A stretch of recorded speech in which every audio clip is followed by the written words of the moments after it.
Welcome to the Get Over Yourself podcast. This is author and athlete Brad Kearns discovering ways to be healthy, fit, and happy in hectic, high-stress modern life.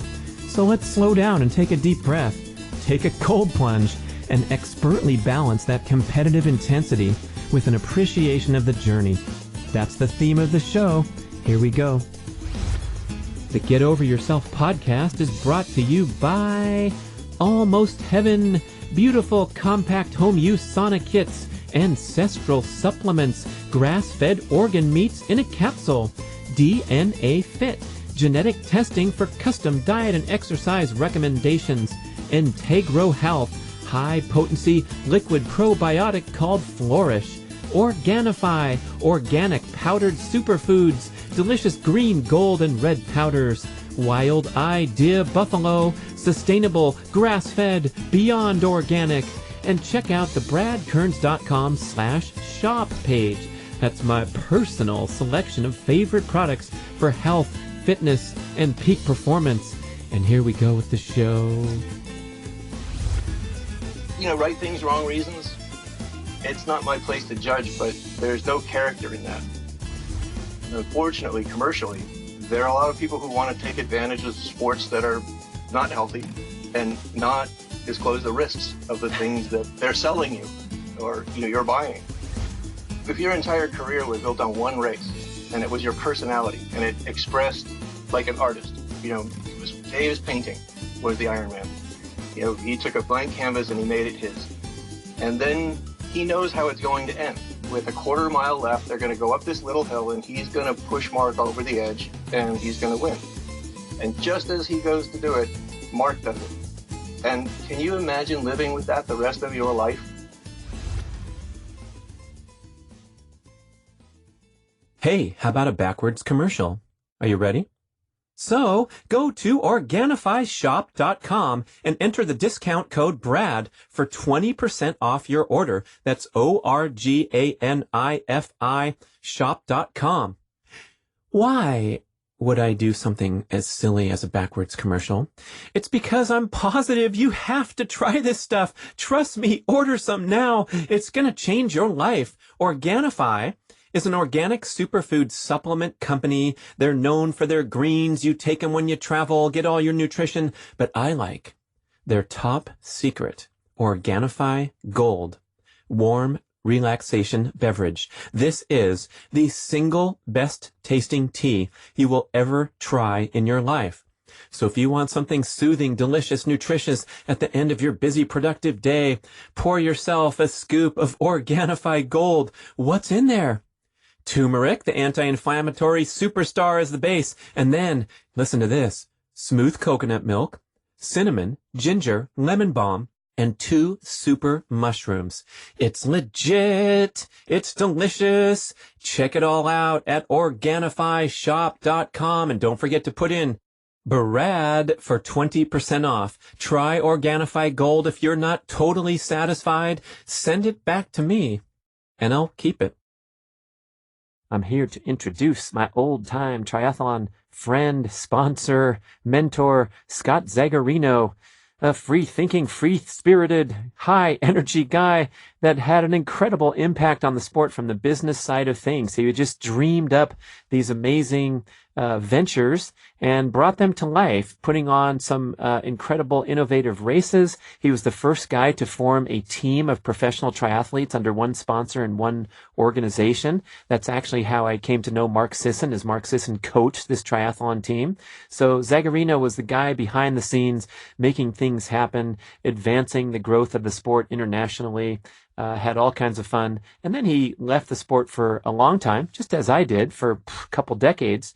But it's always been near and dear to his heart. And so he's come back with his innovative marketing agency called the Scott Zagarino Agency with this neat project to chronicle the greatest triathlon race of all time, the 1989 Ironwar, Mark Allen versus Dave Scott on the lava fields of Kona, with both athletes at the peak of their careers, and this incredible showdown and the historic performance that goes down in history as the single greatest triathlon race of all time. Many observers call it the greatest endurance competition of all time because these guys raced side by side for 8 hours. There was a final breakaway at the very end. Mark Allen got his first of eventually 6 Ironman victories. Dave Scott had 6 victories coming into the race. And I did such a wonderful show with those two guys. I encourage you to listen to it, read the transcript. It was amazing. And then I wanted to get in with Scott, too, to have some further reflections from a distance about the life lessons and the metaphors and the inspiration that you can draw from the race itself and from what the two athletes represented at the peak of their careers and the battles and the challenges that they went through to get to the starting line. So Scott does a great job tying in the sporting experience with the challenges that we all face in real life, the battles that we face inside our minds to get up every day and be the best we can be and not get discouraged and not let setbacks bring you down. I think you'll like the show. Of course, you have the reference of triathlon, but really what we're talking about is life lessons and reflections, especially from two old timers looking back at triathlon. That was our bread and butter so long ago. So enjoy this conversation with Scott Zagarino. Scott Zagarino, my long lost triathlon associate. We were there back in the very early days. And if anyone doesn't recognize your name today, oh, shame on you guys. Go on to Google, spend a little time. But you were at the epicenter of many different attributes and growth properties of the multi-sport world. So I'm so glad to get you on the podcast here. And we're going to talk about some old times, aren't we? Yeah, it's good to see you, even though it's via Skype. We both look the same as when we last left off on our last bike ride decades ago, I have to say. Yep. So let's start off talking about this podcast project and this bringing back the maybe the most historic race in triathlon that's had the most attention was this 1989 Ironwar with Mark Allen and Dave Scott. Well, probably for 20 years, I have bugged them. You know, there's a very limited history, and it's all built out of this. They said the same things in interviews over and over and over again. They stood up on the dais and said the same, the last 120 yards, all of that. And I said, there's so much that people don't know because Mark raced 12 times. Dave raced more than that. So he lost 6. Now, you picture yourself, because this was my point of view when we were talking about it. I said, it's 1980. It's the beginning of 1989. It's January. You've been to the hospital and had a near-death experience. This is Mark Allen's track record in Hawaii you're describing. So 89, he's getting ready to do his 7th attempt in Hawaii, and he's standing we should report that he's the number 1 triathlete in the world, undisputed, the absolutely dominant force at all distance, including Olympic, including Nice, France. And now there's one hole in his resume, and he's 0 for 6. And then Scott picks up the story. To go back to what you were saying, we had a promotion we did a couple of years ago because nobody knew this about Mark, and Mark didn't even know it. He won 21 races straight over 2 seasons, and he always said it was 20. And when we were going through it, he went, but if it's a year, if it's a 12-month period of time in every race I did, it's really 21 because I won Bermuda too. So his memory failed on those things. But back to the Ironman story was that, so you're there, and if I fail to give context, just jump in and remind me, because I've been looking at this story for so long. So it's January, and you're writing down your race schedule, and let's see, I've won Nice 10 times, and that pays X. I've won this race 10 times, and it pays X. I can go to Japan. I can go to Australia. I don't think I'm going to go to Hawaii.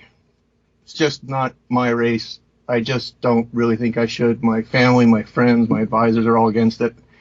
And then he thought, about a month later, he said, do I really want to end my career in Hawaii walking? And he filled out his entry form. And that's just part of how 89 came to be. And we're trying to create a legacy. But a lot of legacy items around triathlon because it never was supposed to have a history. No one back then, did you think it was going to be where it is today, 35 years later? I don't know. Where is it today? I don't pay attention anymore. Oh, it's in the Olympics. That's right. It's prominent in many nations across the world. Yeah, I think around this time frame in the late 80s, it was still kind of a U.S.-centric sport. There were a couple select athletes from other nations that were mixing it up on the circuit. But, today the U.S. is kind of an afterthought in terms of the elite rankings, and the top pros hail from all over the place, especially Australia, Germany, things like that. So it's really grown. That's what I've seen is the global growth from this sport that was, mainly going around a U.S. circuit, and that was the end all. Yes, well, like track and field, the Prefontaine stories are handed down from father to son. Dave Waddle, on and on and on. Frank Shorter, that's where the legacy of track and field comes from. But there was no legacy in triathlon, and I'm coming from a kind of a strange perspective because I left the sport for almost 12 years, where I just had nothing to do with it. I spent 7 years studying as a Zen Buddhist monk, and then I went into philanthropy after that for the next 5 years, and it dragged me back in. It just was always supposed to be that way. And I would try to tell people about 1989 because I think that's probably, to me, one of the most historic, inspirational races of any kind, any distance I've ever seen. And I was lucky enough to be on the course. So I wanted to remember it. And putting the pieces together after 30 years, this is the 30th anniversary, has been a job. It's not a job anybody's paying for. You can put it that way. So what's this podcast effort that you're bringing the two rivals together to speak at the same time and not interrupt each other? Oh my gosh. Well, they've done a bunch together because they've written these stories, these 10 stories that will be at it's called 1989 thestory.com, and one new story every week through Ironman.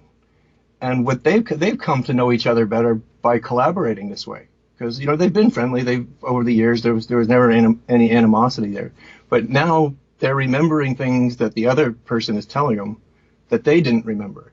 And the story keeps growing. It goes, paragraph by paragraph. Well, I don't remember it being quite that way. And Dave will say it was exactly that way. Dave being Dave, he has the split for it. But it's really just an interesting story. I think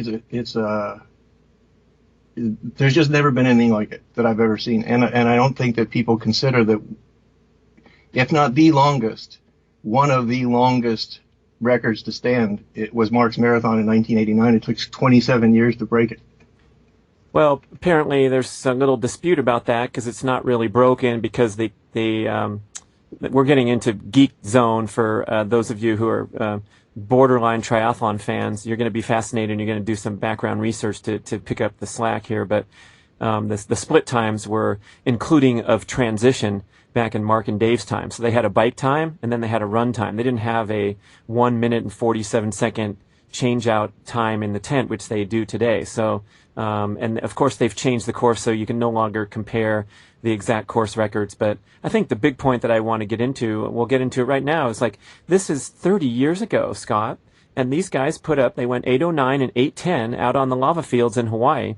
So they were performing at a level that is equivalent, maybe superior, to today's leading athletes. And we've had so much progress in sport in the last 30 years with technology, with pharmaceutical intervention we see is now prevalent, and especially in the endurance sports. And so you have to bring that into the mix as a potential variable, not to make any comment on today's performers, but this is a whole different world where there was no EPO in 1989. So you can pretty much conclude that there was no absolutely magnificent artificial advantage in the mix at that time. And so I'm going to set you up with, this is like a 10-question wind-up toy. I know you have a wind-up key on your back anyway. So how did those performances stand the test of time with all this technological progress? And, what's the significance of what those guys did back then? And also throwing in the bike times of Mike Pigg in 1988 and Andrew McNaughton and Jimmy Riccatello, arguably unequaled or unsurpassed in 30 years. Well, going back to what you said about the comment you made about non-triathlon geeks, that we're getting a little out on the fringe. Really, the whole point of my wanting to do this at this point in my life is that's got nothing to do with triathlon. That just happened to be the canvas that this was painted on. You know, Roger Bannister's going under 4 minutes in the mile. That's a universal heroism. That's not, and in this case, there's a mythological component to it, in that they both talk a lot now about that they could never have done what they did on that day, if it weren't for the other person. And not for the other person on the course that day, but for the 6 years it took to get there and figure it out. And so when you look at those times and you look at the records, and if you adjust for the different course and the extra time, a really great thing about that was that when Patrick Lange broke Mark's record after 27 years, the first thing he did when he crossed the finish line is he ran over to Mark and said, "I'm sorry. You know, this is a record I really didn't want." And that's the point of this. Is that sport, in my opinion, in my lifetime, has always brought out the very best in people, the most courageous, heroic. It's brought out the bad in some too. You can, arguably, but the fact is that a performance like that, you could tell your child that it was done in race cars or matchbox cars or running downhill with a barrel.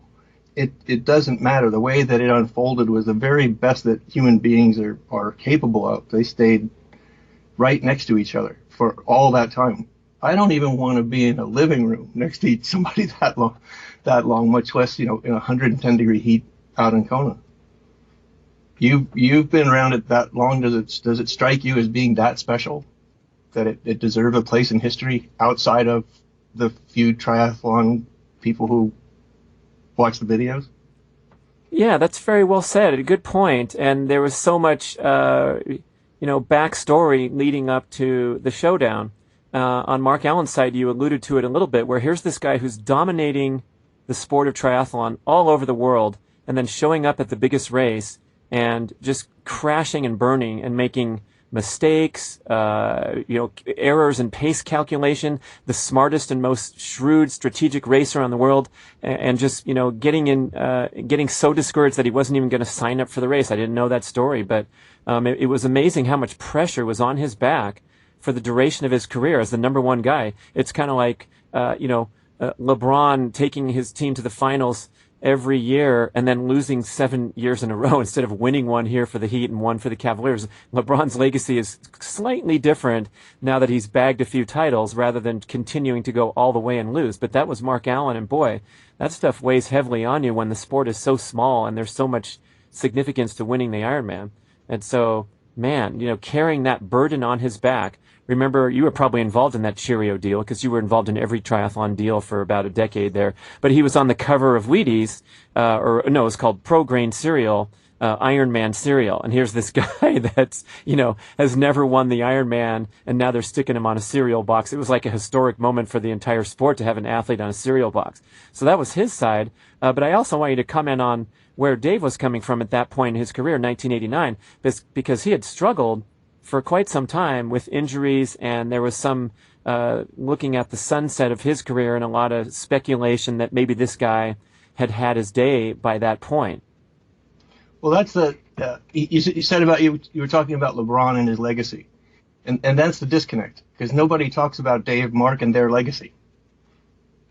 Even if they bring up the topic, legacy doesn't enter the equation, and that's what we're trying to do. But from Dave's side is that Dave was there in the second or third Ironman in 1980, and he won, and he had it dialed in. His training was all about. You'll see in some of the articles something you already know, but something that might make all the Garmin wearing people adjust their attitude a little bit. He had a Timex, and not a timer stopwatch Timex, just around the globe Timex. And that's what he used to time his workouts. And he basically said, I'm going to go as far as I can, as hard as I can today. This is a new, and he called them Dave Scott World Records. And he'd come home and he'd say, today I set a Dave Scott World Record. But he got it dialed when Mark wasn't there, before other people had figured out that this is really going to be a race. Not like the original, everybody's going to finish, and we hope everybody gets there. And it wasn't even a race there for the first few times. Mark just showed up and Dave looked over at him and didn't know who he was. Mark introduced himself and then Dave just put it in higher gear and rode away. And it's hard to tell this story and not go into tri-geek land, into triathlon land, and bring it back to the reality of these guys were thinking about each other all year, every year, for that one day. Dave, because it was the one race that he could win that made his year every year, and Mark, because it was the one race he couldn't win. That's right. Yep, it's a burden to carry, to lose something 6 times and be leading it 3 times when you lose it. People don't know this, but in '87 when he got hurt, he was bleeding internally, and at the hospital they said, we don't know if we can find a way to stop the bleeding. His mom was there and said, we might lose him because we just can't stop it. And those are just little things about it. The relationship between 2 men that evolved over those years, and the result of that. Can you think of anything else in sport, a marathon, or anything in endurance sports or sports at all, that has this much depth to it? Well, you're bringing a lot of depth to it, and our conversation about it is bringing light to it, and that's cool because it was something extraordinary. It was so far out of the boundary of the previous record performances, and that's where these breakthroughs occur that unfold the next decade of elite performance, is people seeing that this is possible, and the record could be taken down from 8:28, that was Dave Scott's previous record, to 8:09. It's ridiculous notion, and then everybody has to recalibrate and break down our boundaries, and I think you were mentioning that a little bit at the outset, where we have these fixed beliefs in our mind. We decide that this way of eating's healthy, and I'm trying to get healthier now, so I've cut out red meat. Oh, wonderful! And I'm eating more gluten-free soy cracker cakes. Oh, great! And the beliefs form and they cement in the brain. And then we carry along with our life where we think that 100 miles is a long ride. Johnny G educated me to that aspect when he took me out and took me on a few 200-mile rides. And previous to completing a 200-mile ride, I thought 100 miles was a long ride. But, this is kind of what Mark and Dave did on a big scale, not only in, beating the time on the Hawaii course, but also the training regimen and the overall lifestyle dedication. And you can pick some of that up from the magazine articles and the interviews of the time, where I believe that was the year that Mark went down to New Zealand, and pretty much, today we would call it unplugged. Right. But he went down there with his training partners, the posse at the time, Julie Moss, Scott Molina, Aaron Baker, and they just went into this dedicated 6-week training mode where they exceeded all previous training thresholds that they had achieved in their normal, routine, everyday home life. And so then all athletes have to pick up the freaking magazine and read how, you say goodbye to your, hopefully it's not your wife and kids. I know that's happened at sometimes in triathlon, but, you say goodbye to these fixed notions and regimented life that you have that's actually putting limits on you. And you just start, putting the gas pedal down and seeing what the body's capable of. And I have to give a plug to Kenny Souza, because he had a profound influence on Mark during those years when they were training together in Boulder.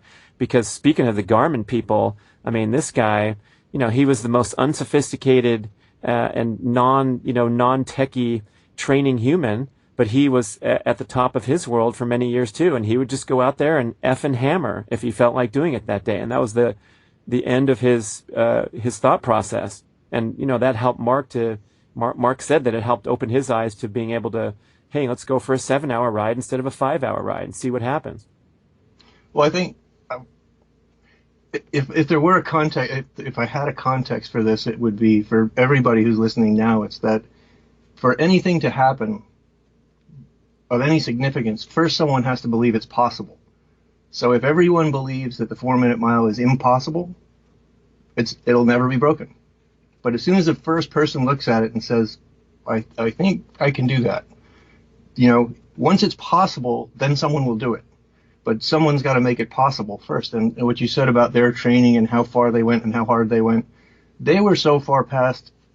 Dave knew on paper how fast he thought a perfect race could be in Hawaii. And he's that kind of guy. He thought he could run this, he could swim this, he could bike this. But I really want swimming, biking, and running to be the minor part of this story. The major part of this story is that two people at the same time, Dave knew he could do it. So his progression with Mark was like a student. He'd watch Mark figure it out and fail, and he was not about to be the teacher. So the spanker maybe, but not the teacher. And he watched this evolve, and he knew by 88 or 89, neither of them did well in 88. Dave didn't even enter, but I keep rolling back into triathlon, but it's not. It's two people at the same point in history who went, Mark said it's possible to beat Dave, even though I've lost 6 times. And it's possible to go so fast on this course that no one's going to touch this record for 27 years. Bob Beeman's long jump only lasted 23 years, and that was a blip, when you consider the sport, the altitude, and all of those things. And this is where, if you're a little 50, 60-year-old man right now and you've lost your job, it's a terrible time to be unemployed. It's very prevalent. And you look at, it's just impossible. I've sent my resume out everywhere it's going to go.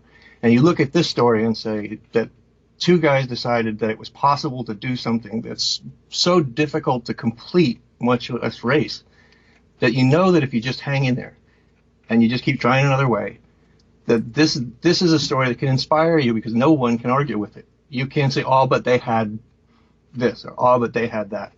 They had nothing but an idea that it wasn't only possible to win the race, it was possible to do something on that course that no one did again for 25 years. So, the takeaway is that it's courage and possibility, and courage and creating possibility don't happen when you're on top. Wow. Right. I mean, you could look from the outside and think they were both on top, but we talked about Mark's pressure of being 0 for 6, and then we talked about Dave. I should elaborate that he was the king of the Hawaii Ironman, but his overall track record and his presence on the circuit was minimal compared to many of the other highly ranked athletes. He would basically peak for Hawaii. He'd be seen only at a handful of races rather than 15 to 17 like most of the racers. And so he put a lot of pressure on himself because he was really a do or die at Hawaii guy. And he had, he had struggled in 88 with injuries. And so, he was coming back. The years are counting up on his calendar. I believe he was 38 or something when he raced there. So, he had his own, they both had their own drives that were, maybe easy to misinterpret when you look at the glory and the fame that they had achieved at that point, but there was a deep inner drive too to accomplish something and break that record in Dave's case, or finally win one in Mark's case.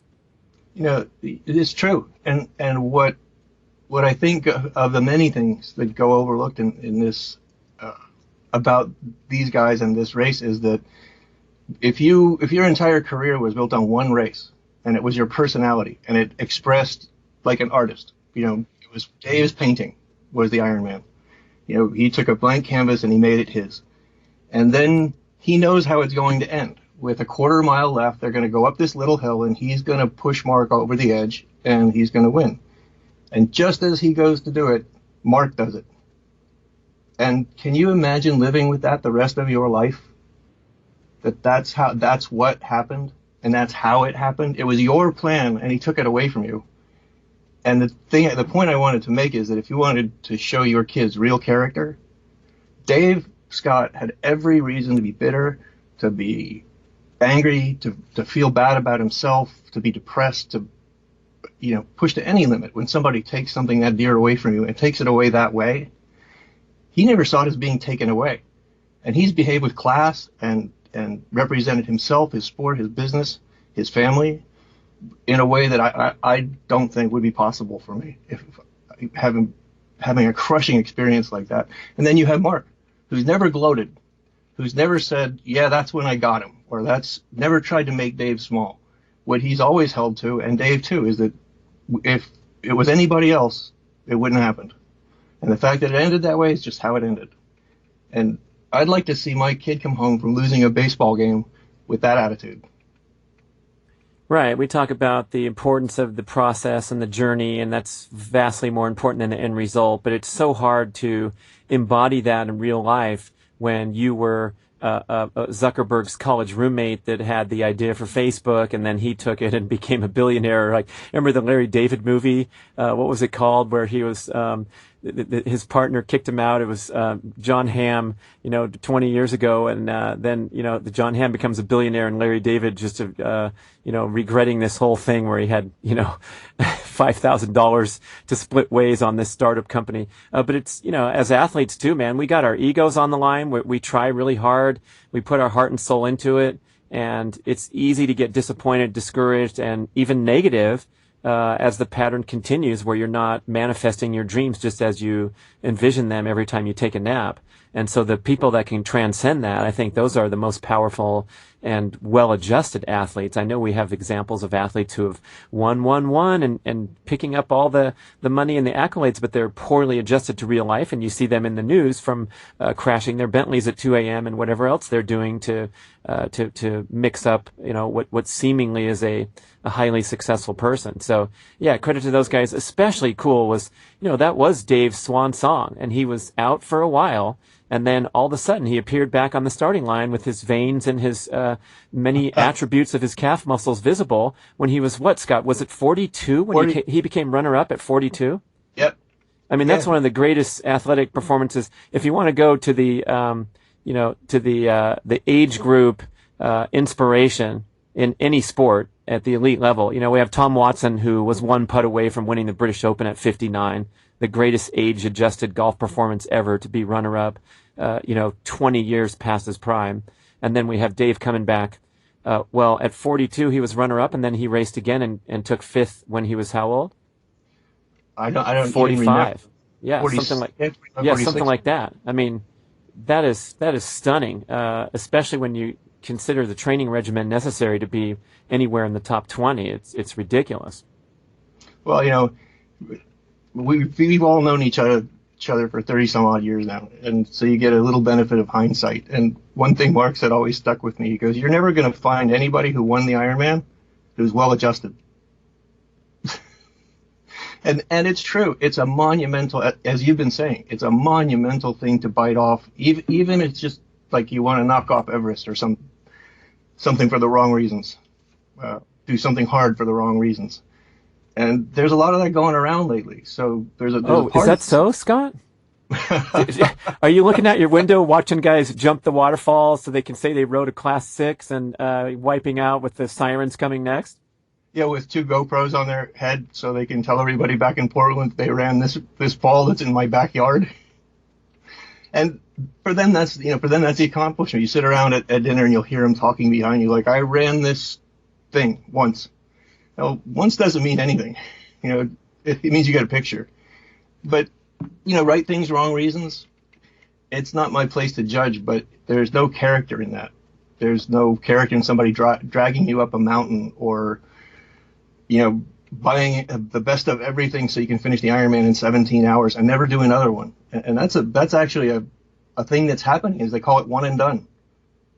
Guy puts a T-shirt up on his wall. His neighbor gets one. His neighbor gets a T-shirt. Pretty soon, all of their friends got T-shirts, and they never did a triathlon again. How about a tattoo, one and done with the M dot right there? That would be sick. You get sued really fast if you use the M dot with it. M dot, one and done, right around it in a circle, tarnishing the glorious reputation of the M dot. That's the logo of the Ironman, people. And it's so really. I want to keep trying to pull this out of the context of even sport. It's a story that I think if people see it out of context, they read it out of context, and they see what happened over those 2 years that are mostly what they're writing about. There are a lot of people on their ass right now. These are difficult times. People pitted against each other. People, disagreeing violently about things. There's no time for that kind of a character check where you go, who am I? Who am I really? Have I looked down inside the abyss and seen who I am at the bottom of it? They're fighting over table scraps, and I'm hoping that a story like this will refocus people on the idea that it's character, and character will always out. It will always win out over bad words and bad speech and bad intentions. But if you don't focus on it, the everything can just keep going the way it is and it won't get any better when it's not about character. And if I'm the one to say it, I've never met two guys I admire more and that I'm happier to be doing this for than Dave and Mark, because they carried themselves like that their entire career, up, down, sideways. And you know that. You've seen a lot of athletes who they roll over on their back and they quit. One way or the other, they give up, or something bad happens and they quit. And people, I think it's just my personal way of looking for the best in people is through sports. Well, speaking of taking the memory or the story out of context and applying it to all areas of life, I'm going to throw this on you for an opinion, because when I read that there's a book accounting this race called Ironwar, and it was a respectable effort by the author to go deep into the thing. He was not able to interview either athlete, so that was greatly tarnishing the end product. But he made a lot of conjecture that it was the mental toughness of these athletes that rose them above the pack, and they were able to suffer more than the next guy. And I took strong exception to that as an athlete who was at that race and saw those guys when I was heading to the turnaround. I saw them coming back at me with all the scooters and motorcycles around them, and was trying my hardest that day as well as the many other races that we all towed the line against, and some people won and some people were way behind. And the mental toughness aspect, my argument is that most people at the elite level of sport have a pretty respectable level of mental toughness. And I think maybe what separated Mark and Dave was more so the exquisite preparation and perhaps the belief system that went into getting themselves to the starting line, ready to suffer at that level and ready to make the correct decisions over the previous 10 years of deciding to go to sleep early or staying up and having some more frozen yogurt and all those kind of things. So this is taking it to someone who wants to succeed in business, someone who wants to get a job, who wants that resume to pop, who doesn't want to feel discouraged and snap at their significant other because their job interview didn't go well. I mean, what are the attributes that we can pull out that'll give us the most value from what these athletes did on that race day and in a broader context as well? Well, I think what you're asking is mental toughness like good genes. Somehow you're gifted with mental toughness or more mental toughness than someone else's, if I hear you.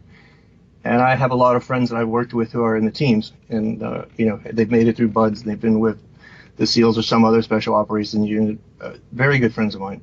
And they always say that it's not mental toughness, and it's not any. He said it's one thing: it's the commitment to not quit.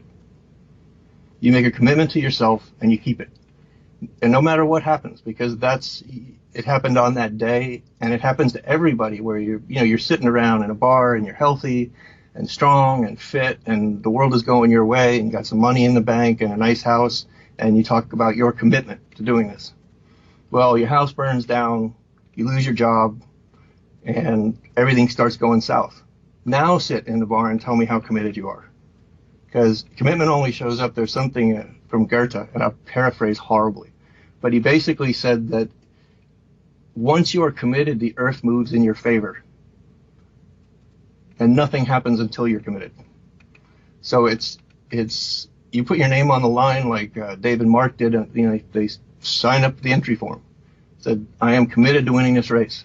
Well, the commitment doesn't mean that it happens. Everybody's commitment to whatever they want doesn't mean they get what they want, but you get exactly what you deserve because you stay the course. What if Mark had finished fifth? He's taught me a lot over the years about walking away and going, was that my best race? Because I was committed to having my best race, not beating somebody. So, if you're that guy that you were just talking about, or that woman, not to be gender specific, but you're going through an ass whipping right now at whatever part of your life you're going through, check in with it's not me saying this. It's two guys who did something really extraordinary, and it began by making it possible and then making a commitment to something that everybody else thought was impossible. And I've not seen that story told anywhere. I've heard a lot of stuff. I've seen a lot of stuff. I've heard a lot of talking about what the footwear was and what happened on the hill. And, Right. The sexy stuff Yeah. instead of and speaking of that, I mean, here we are 30 years later, and, some of my favorite subjects to talk about, reason with, and try to improve my life are this hyperconnectivity and the penchant for distraction and dabbling and being constantly entertained by a screen, as opposed to the life that we lived 30 years ago. And I think these guys represented that commitment and that ability to focus, possibly like no other athlete in modern times, because now these guys are monitoring their social media accounts and doing the necessary engagement with all the technology, which, as you made a small comment there, maybe it's not the greatest breakthrough that's going to make you faster to have all that technology on your wrist. Maybe, possibly, it could be a neutral or a net negative. And that story about Mark heading over to New Zealand, and Mike Pigg one day swimming in Arcata, where he trained by himself for the duration of his career. And one day he got home from the swimming pool and he announced to his wife, Marcy, very understanding, wonderful woman, he said, "You know what? I can feel my motivation slipping a little as I swim these laps by myself. I have to go to Arizona. Goodbye." And he went for 6 weeks down to the warmer weather in the winter and trained down there because he was the number one guy, and that's how the number one guy operates. And I compare and contrasted it to my approach at that time, where even though my advisor, Scott Zagarino, was urging me to make the 55-minute drive in rush hour traffic to Davis, California to swim with a top coach named Michael Collins, shout out, hope you're listening, man. But I needed to improve my swim, and you correctly identified that was the key to my career. And I was doing a lot of swimming on my own because I had a cool lake by my house that was 200 meters, and it was so fun to swim there. Or I'd swim at the local pool because they let me have a lane to myself, but it wasn't the same as mixing it up and escalating my approach to the next level. And I was too lazy to sit in my car for an hour just to go swim for an hour and then sit in my car for an hour again. And compare and contrast to number one guy who was willing to drive away from his home and, pull up routes somewhere else just because he felt his motivation slipping at a random workout. And Mark and Dave taking that example to, when Dave went into Ironman mode, there was no talking, connecting, or even training with him because he was so focused for the 6 week buildup that apparently, we can let these legends build as much as we want, but he was pretty much on his own program with zero distraction. And also zero company. Dave pretty much was by himself most of the time, and that's how he liked it. But that sort of drags it back into triathlon and Ironman, and what you were saying about being disconnected is, being connected all the time. Everybody gossiping, everybody's rumors, everybody's being distracted constantly. It is a constant distraction. I see people's lives. I'm not immune. I find myself in it all the time, carrying my phone, looking at my computer, and Well, you're going off of class 6, or is this? While you're shopping at the store. You're pretty focused, especially at my level. You're pretty focused when you get there. Okay, just checking. But yeah, no electronic devices. In fact, the places that you're in are so remote that there's nobody there anyway. There's nobody to get you out if something did happen. But it goes back to the same thing. Is if you hear a lot of people talking about the evils of technology, but nobody disconnecting, then you have to ask yourself what the commitment is to. Is it your commitment to be distracted and being honest about it, like what you just said? What if you're just committed to having a good life, a good, enjoyable life? You're not going to win the Ironman. You're not going to climb Everest. Well, you're not going to climb Everest without anybody there to take selfies of you. But what is it that you want to see? How do you want this to turn out? And what are you willing to do to have it turn out that way? And I think sometimes we go over the edge when we point to examples like athletes, and then we make people feel bad. We make kids feel bad because they're not going extra batting practice and they're skipping the pool with their friends and things like that. A commitment to having a good, enjoyable, quiet life is just as important as having a commitment to winning the Ironman, as long as you have something to contribute. Now, wait a second, Scott. You sound like some guy that's been off studying Zen Buddhism for 7 years. Oh, he has. Okay. Yeah. You know what? This is such a great point, and I guess the segue, right? We're trying to stay away from the swim, bike, run. But, I tell my kids all the time, you know what? There are enough physicians in America. There's enough lawyers. There's enough accountants. There's probably too many. There's enough politicians and senators and people on the Democratic stage running for president. In fact, there's too many. They kicked half of them out. And so this compulsion to succumb to peer pressure and to think that you're less than because you didn't get on the podium if you're a hard-charging age group athlete, or that you're not in the same income bracket as the dude down the street that you play pickleball with. I mean, these kind of things are escalating at such a rate that, you and I had to kind of suck it up, and through our adult life have to process all these failures and twists and turns in the road. Since neither of us are corporate material, right? We've had a roundabout journey where you have to come and summon the courage to look yourself in the mirror and say, what am I all about, and all those kind of things. But, oh my gosh, today with the social media and the communications and the messaging, it's really, really tough to extract those character attributes, like making commitment to something that you believe in, and it may or may not monetize or look good on the resume. But I think if we can, discover our passions and just follow those, and now I think we're getting to your big picture goal here is to take inspiration from two people that came together and accomplished something great that did leave a legacy in the sport. Well, that and clearly, as we've gone through this conversation, you get it as well as anyone does that neither one won or lost, because it wasn't about winning or losing. And I don't think they were out to set an example either. That just happened along the way. But they've lived the example all these years afterwards. That's character. That's character and commitment. And without bludgeoning those things to death right now, there are so many people around us that I think we turn the volume up so we don't hear their pain. That's my belief, is that it's just too hard on us to feel their pain. So we just turn the volume up and figure it'll all work itself out. And that doesn't end well. It's never ended well for any civilization, and it's not the way human beings are built.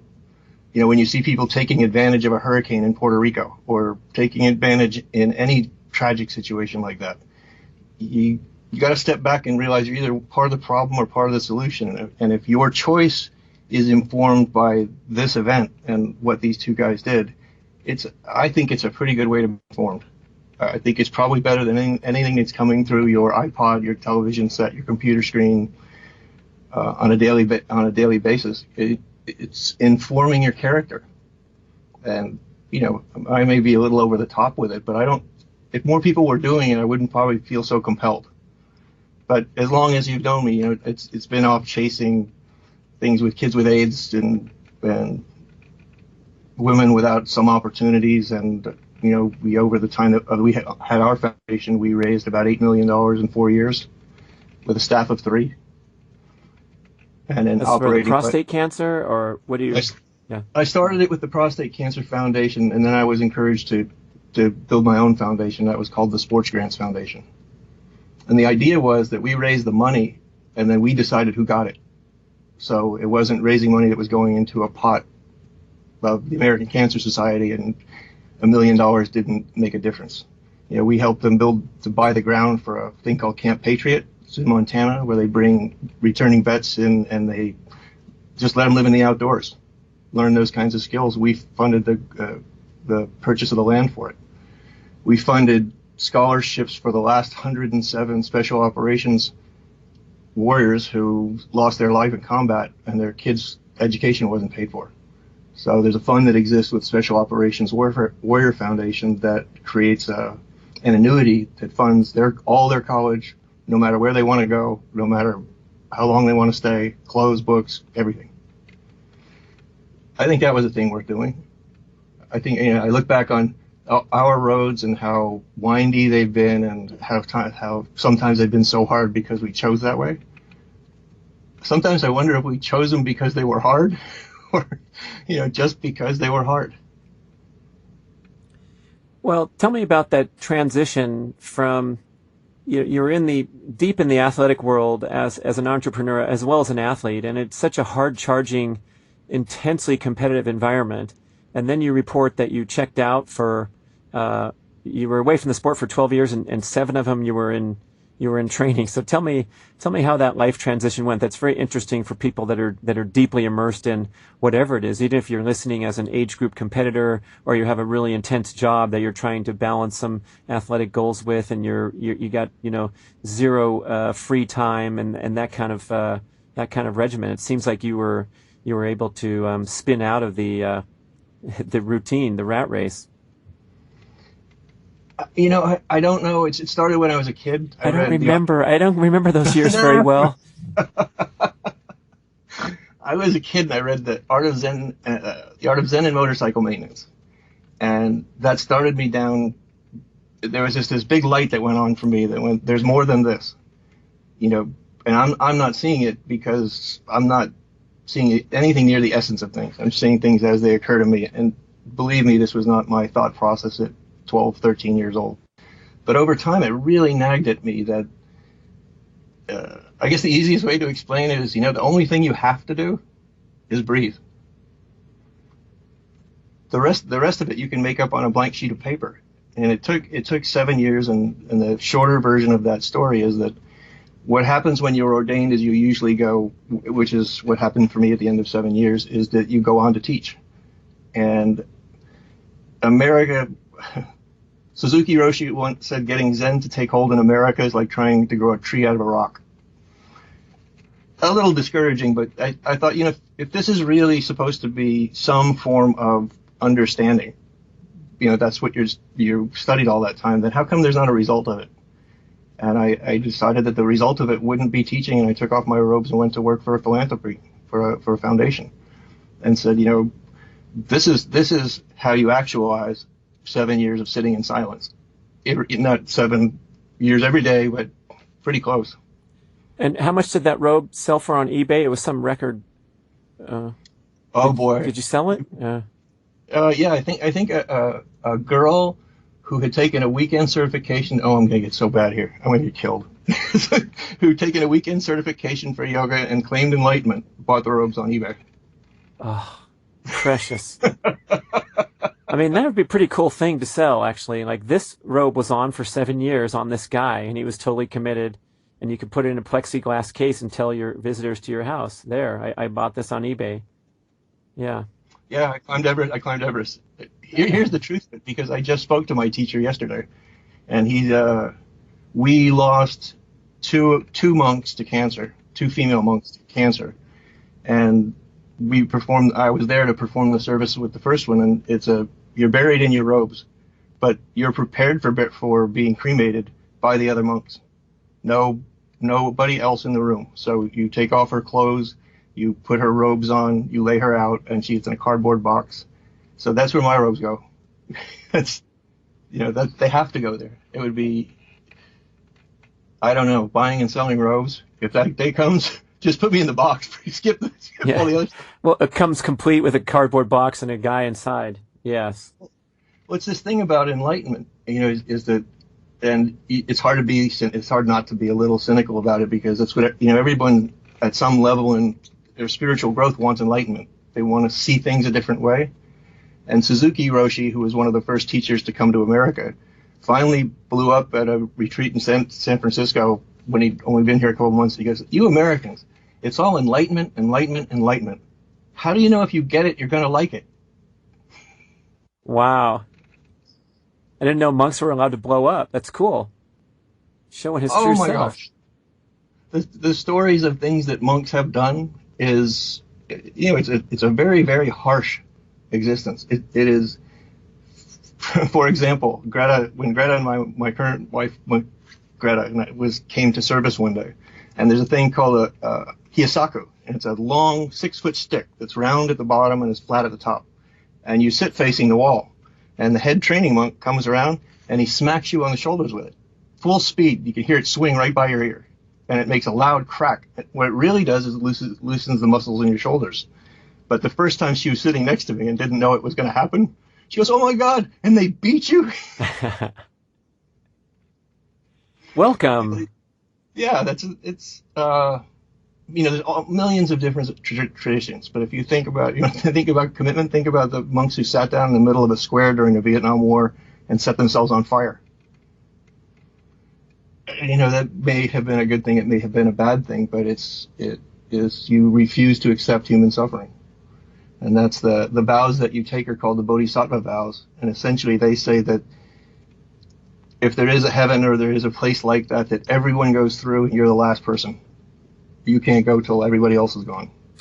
Unlike the captain of that ship that burned up on Santa Cruz Island, where some of the survivors were the captain and crew that bailed early. It's not funny. I mean, it's ironic to think about where we're seeing those examples so minimally in real life, and we're seeing so much of the opposite, where it's all self-aggrandizing and self-glorification. And speaking of that, and bringing it back to now you're back in the sport and you're in the mix, and it's no secret that some element of these extreme endurance sports has a tendency to be unhealthy due to the self-absorption and the extreme nature of the goal compromising general health and well-being. So I'm wondering your observations, having gone away, studied intently in the ropes for many years, and now you're coming back. Do you have some inspirational words to share that things are progressing and now people are doing it for the right reasons and it's all about the journey? Or do we have a further battle ahead that you can provide some helpful tips to the listener to take away and maybe realize that, I mean, Scott, I titled my podcast Get Over Yourself for a reason, because that was the secret to my success, was to, take myself less seriously and focus on the journey and the enjoyment and the connection and all the peripheral things that you couldn't write down on a spreadsheet. Oh, I guess you reach a certain age and you just tell the truth and you let the chips fall where they may. But there's no correlation at all between triathlon and health. But let's knock that one. I'm sorry. Could you speak into the microphone? There was a little glitch on the. Oh, Zagarino popping our bubble.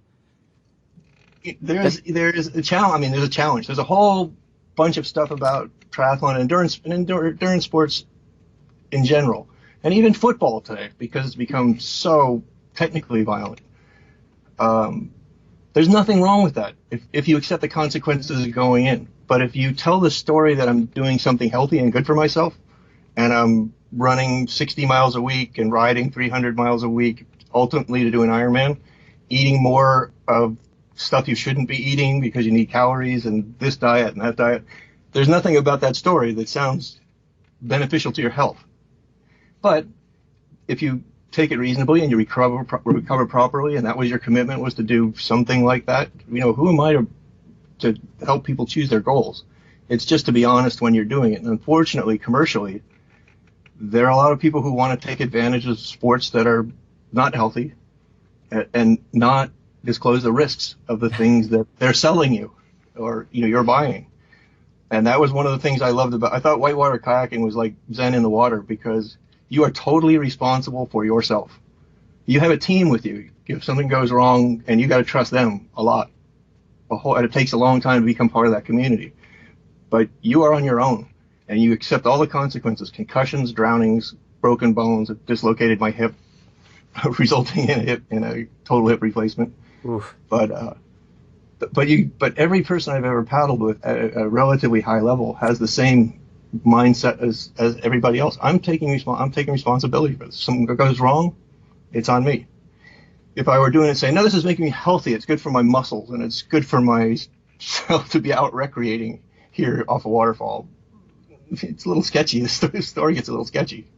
What do you think about that? The idea of health well, it's also the absence of the public attention, where we know you're doing this for personal challenge reasons, where if you're, in a prominent, mainstream sport where you're going for the podium and getting that recognition from your training partners, it's really difficult to separate the ego from the internal challenge and the desire for self-improvement. And so, if I'm giving an interview to a magazine after winning a race and talking about how I'm successfully managing my ego and I'm really all about the process, you have to second guess that person right away, because they're giving an interview to a magazine and they're saying whatever sounds the best, especially today with the cultivated image of the athlete or the celebrity.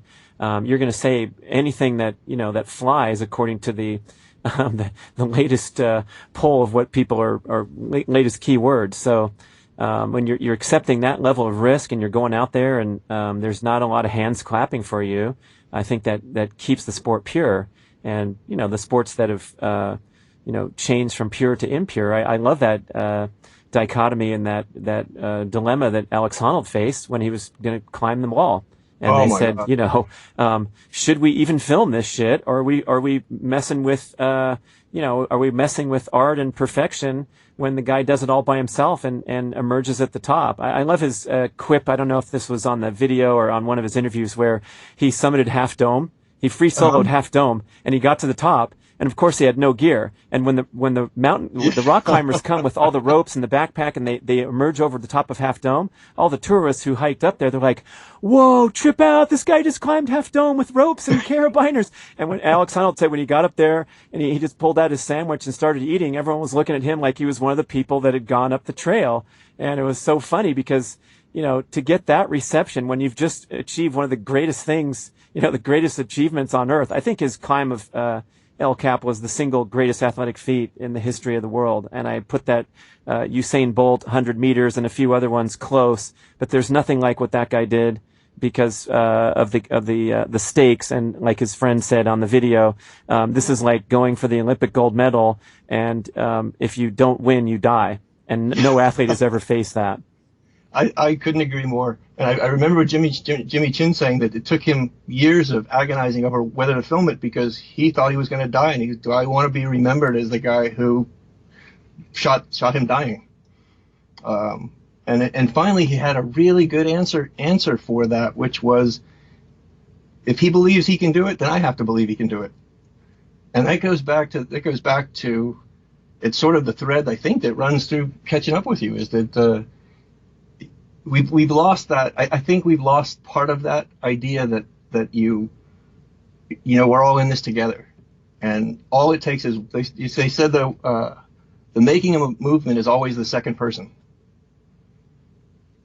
and I think that's kind of what this is all about.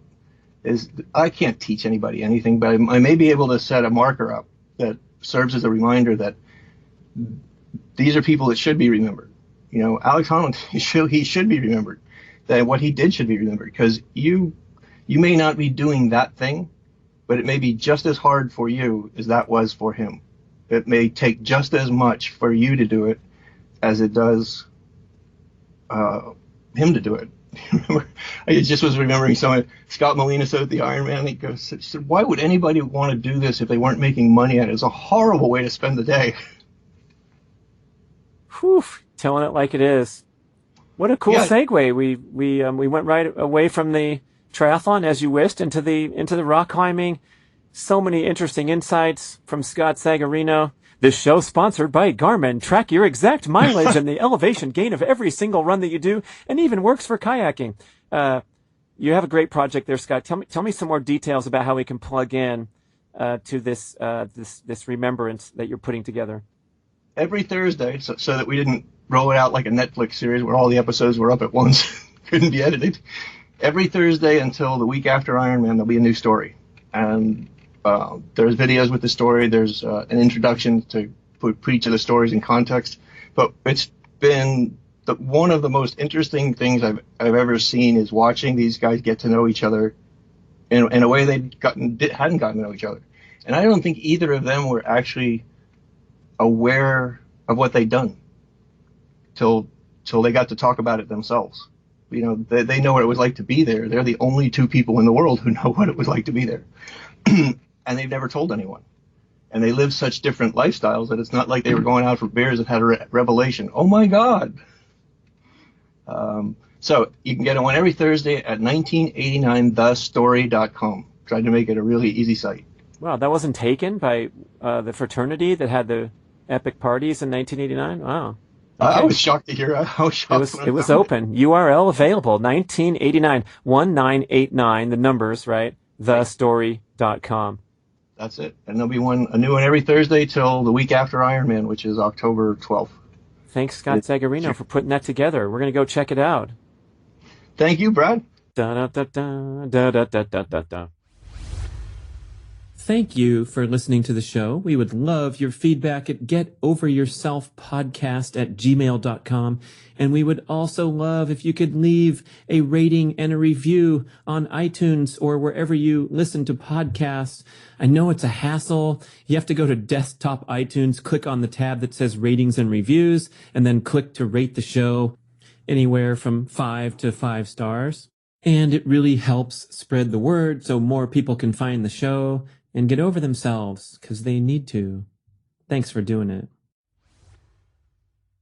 Let's talk about probiotics from Integro Health. Do you want me to sing the messages? Nah.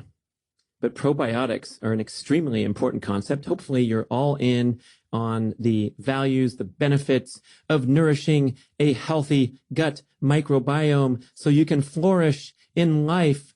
And that's the name of Integro's product, Flourish, a unique, extremely potent, living liquid probiotic. Yes, it's liquid form. How is it different from other probiotics we usually see in pills? This is the message from Integro. Microbes continue to thrive and metabolize in their own milieu. Do you like when companies use the word milieu to describe their product? I do.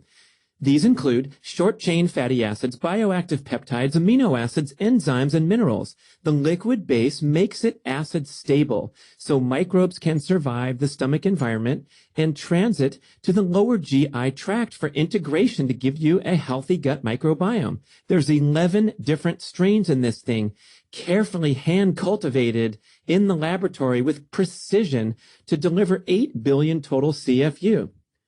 Why take probiotics? Come on, you have to ask.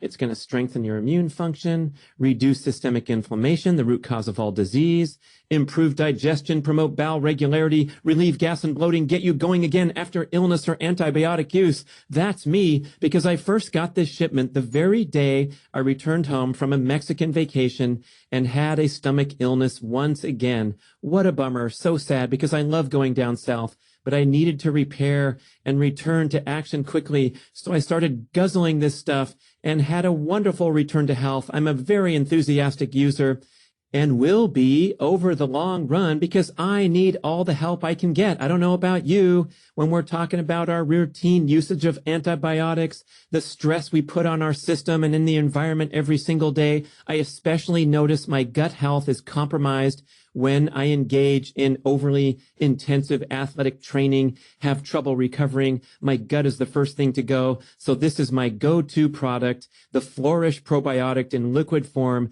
Try it yourself. I love the delicious root beer float flavor. Just kidding, man. This stuff is no funny business. This is the real deal. It's very potent. It tastes fine. It goes down okay, but no root beer float flavor. Sorry.